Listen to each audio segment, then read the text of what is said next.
شروع اللہ کے نام سے جو بڑا مہربان نہایت رحم والا ہے۔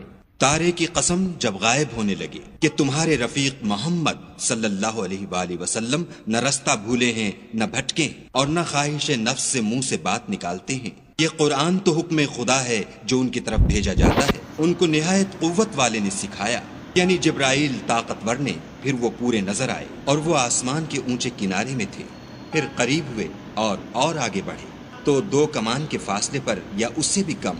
پھر خدا نے اپنے بندے کی طرف جو بھیجا سو بھیجا۔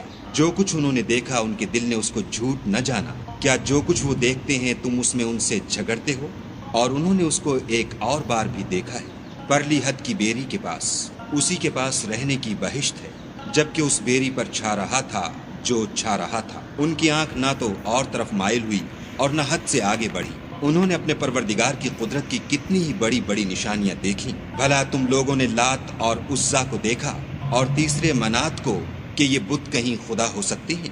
مشرکو، کیا تمہارے لیے تو بیٹے اور خدا کے لیے بیٹیاں؟ یہ تقسیم تو بہت بے انصافی کی ہے۔ وہ تو صرف نام ہی نام ہیں جو تم نے اور تمہارے باپ دادا نے گھڑ لیے ہیں۔ خدا نے تو ان کی کوئی سند نازل نہیں کی۔ یہ لوگ محض ظن فاسد اور خواہشات نفس کے پیچھے چل رہے ہیں، حالانکہ ان کے پروردگار کی طرف سے ان کے پاس ہدایت آ چکی ہے۔ کیا جس چیز کی انسان آرزو کرتا ہے وہ اسے ضرور ملتی ہے؟ آخرت اور دنیا تو خدا ہی کے ہاتھ میں ہے، اور آسمانوں میں بہت سے فرشتے ہیں جن کی سفارش کچھ بھی فائدہ نہیں دیتی مگر اس وقت کہ خدا جس کے لیے چاہے اجازت بخشے اور سفارش پسند کرے۔ جو لوگ آخرت پر ایمان نہیں لاتے وہ فرشتوں کو خدا کی لڑکیوں کے نام سے موسوم کرتے ہیں، حالانکہ ان کو اس کی کچھ خبر نہیں۔ وہ صرف ظن پر چلتے ہیں اور ظن یقین کے مقابلے میں کچھ کام نہیں آتا۔ تو جو ہماری یاد سے روگردانی کرے اور صرف دنیا ہی کی زندگی کا خواہاں ہو اس سے تم بھی منہ پھیر لو۔ ان کے علم کی یہی انتہا ہے۔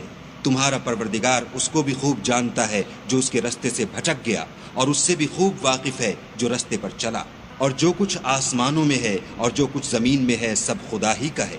اور اس نے خلقت کو اس لیے پیدا کیا ہے کہ جن لوگوں نے برے کام کیے ان کو ان کے اعمال کا برا بدلہ دے، اور جنہوں نے نیکیاں کی ان کو نیک بدلہ دے۔ جو صغیرہ گناہوں کے سوا بڑے بڑے گناہوں اور بے حیائی کی باتوں سے اجتناب کرتے ہیں، بے شک تمہارا پروردگار بڑی بخشش والا ہے۔ وہ تم کو خوب جانتا ہے جب اس نے تم کو مٹی سے پیدا کیا، اور جب تم اپنی ماؤں کے پیٹ میں بچے تھے تو اپنے آپ کو پاک صاف نہ جتاؤ۔ جو پرہیزگار ہے وہ اس سے خوب واقف ہے۔ بھلا تم نے اس شخص کو دیکھا جس نے منہ پھیر لیا اور تھوڑا سا دیا پھر ہاتھ روک لیا؟ کیا اس کے پاس غیب کا علم ہے کہ وہ اسے دیکھ رہا ہے؟